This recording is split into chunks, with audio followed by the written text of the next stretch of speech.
Welcome to The Pivot Place. I'm your host, Victoria Coit, strategist, pivot advocate, and believer that your next breakthrough is just one shift away. Here, we dive into bold conversations with leaders, creatives, and changemakers, exploring the moments that redefine careers, businesses, and lives.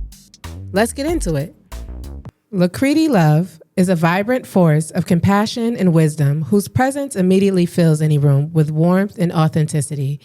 As the acclaimed author of The Single Mother Stigma and visionary founder of the groundbreaking online movement Single Moms for Success, Lucreaty has transformed her personal experiences into a powerful platform that advocates for and empowers single mothers worldwide. Her unwavering commitment to dismantling negative stereotypes while providing practical guidance, emotional support, and community connection has created a safe haven where single mothers can thrive rather than merely survive in the face of societal judgment. Through her writing, speaking engagements, and online presence, Lucreaty consistently delivers her core message: single motherhood is not a limitation, but rather a demonstration of extraordinary strength. And when single mothers support one another with compassion and understanding, they can overcome any obstacle and achieve remarkable success, both personally and professionally. Welcome to The Pivot Place, Lucreaty. Wow. Thanks for having me. Absolutely, absolutely. So, I want to talk about a couple things. Okay. And since we're launching off right now at the Pivot Place and Single Moms for Success that's launching this summer, we're going to have a quick conversation, and then we're going to double back in the summer once everything is launched off and really have a conversation about how successful it is, how it's aligned with your purpose, and how it's really a long time coming. Okay. All right. So tell me about Lucreaty is such a unique name. What does it mean? Okay, so my name came from my grandmother. So it's a family name. Mm-hmm. My grandmother, she created these like baskets out of like trees. So if you look up Lucreaty Clark, that's my grandmother. And what she did was she created these baskets that her parents used to make plantations. So she's from Florida. These baskets are actually found in Florida. I forgot what part of Florida, but the baskets are in a museum. So she made them out of oak trees. Nice. And they were just, baskets that they collected, that they had their, whatever they were picking at the time, and that's what she did. And I'm so proud of the name. I feel like I have to live up to like that big thing that she did, because it's amazing just to have like baskets in the museums. I think it's dope. Absolutely. So she made her Lucreaty Clark made her mark, and now it's time for Lucreaty Love to do the same. It's time. Absolutely. Absolutely. Tell us about this book. Let me put it in the camera. Single Mom, the single Mom Stigma, How to Love and Accept Motherhood While Being Single. Yes. That is a mouthful. Yes. Right. Yes. And I would say something that is rarely achieved sometimes. Let's talk about what made you put pen to paper and even start to write about being a single mom. Wow. So, it's a story.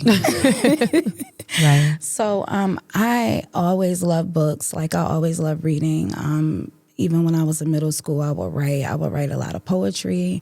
I would write a lot of stories, and then I got brave, and I used to read a lot of poetry to like my friends, But for this book, it was just the time that I was going through. It was right after I had my son.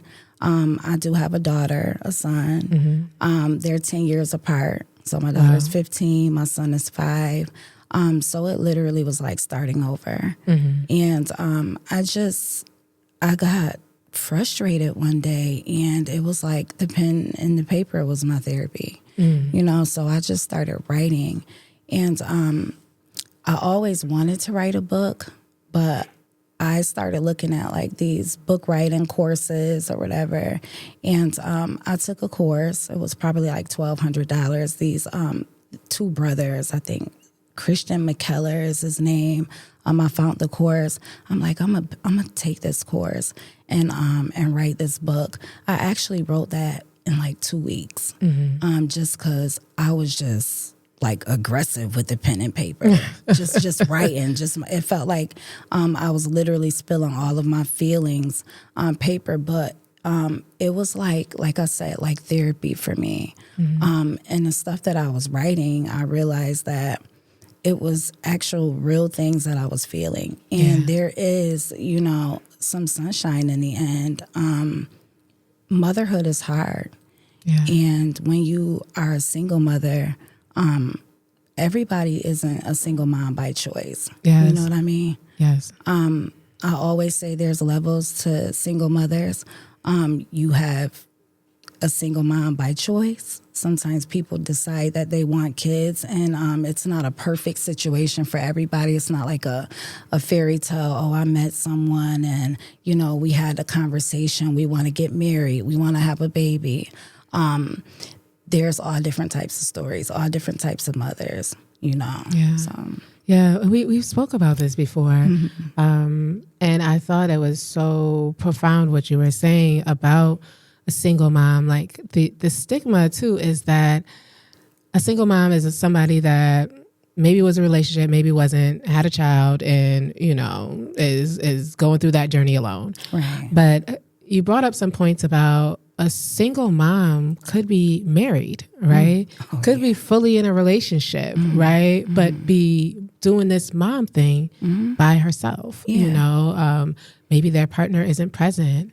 Maybe, well, I'm not gonna take over your claim to fame. So you tell us the different levels that you have discovered and defined as, somebody that might find themselves as a single mom.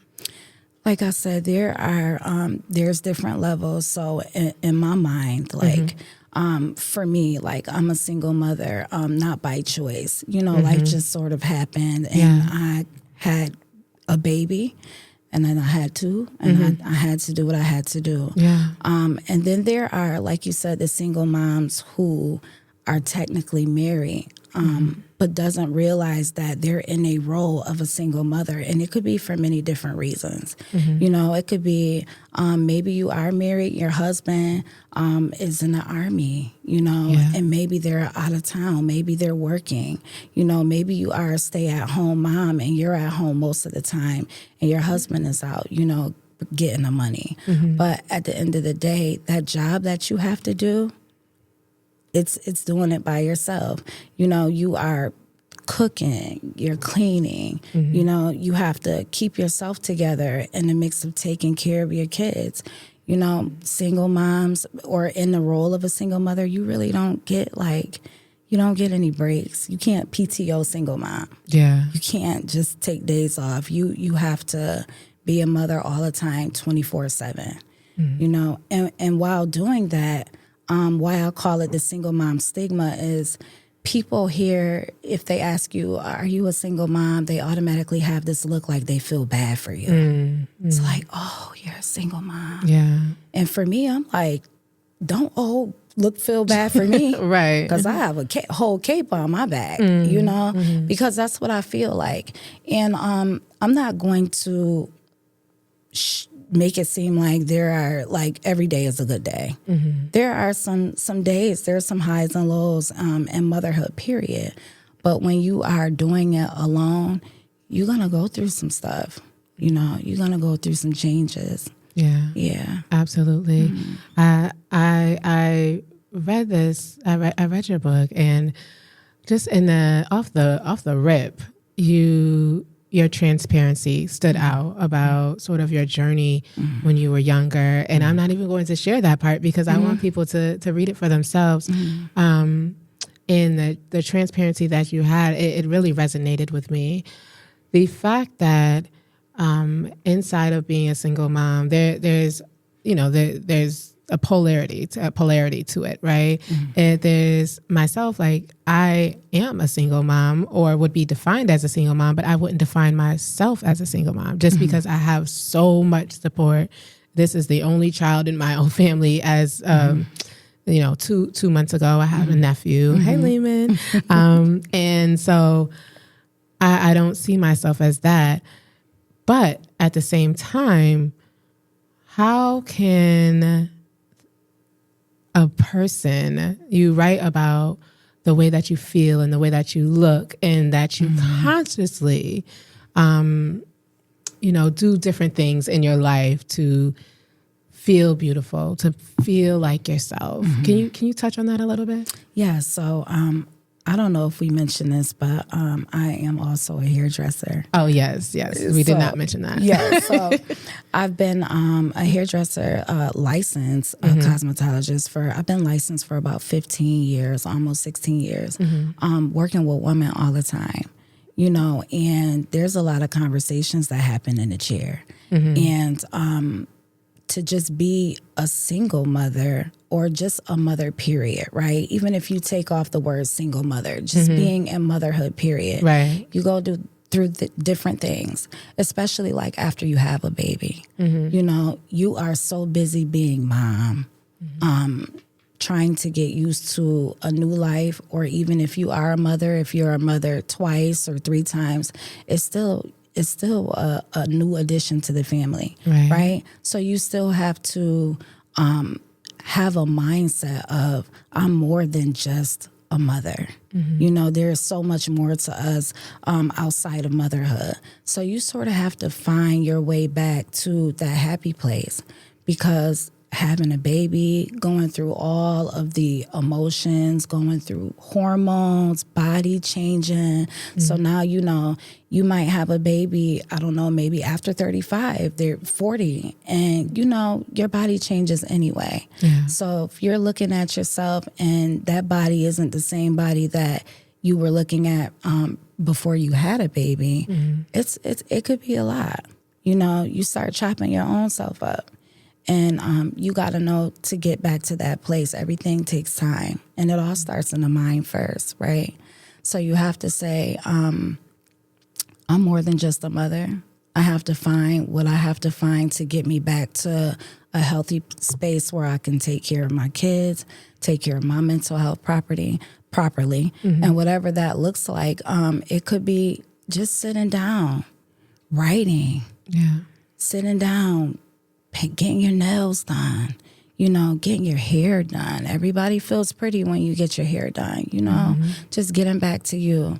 Don't rush so much on and be focused on me looking like the same person that I was 3 years ago prior to me having a baby.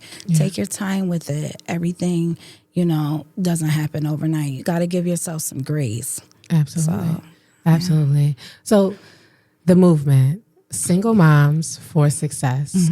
Tell us about it. So Single Moms for Success, of course, it comes from the single mom stigma. Yeah. This is my pivot. Absolutely. In my life right now, right? Because, of course, I'm a hairdresser, mom, right? I'm also an educator.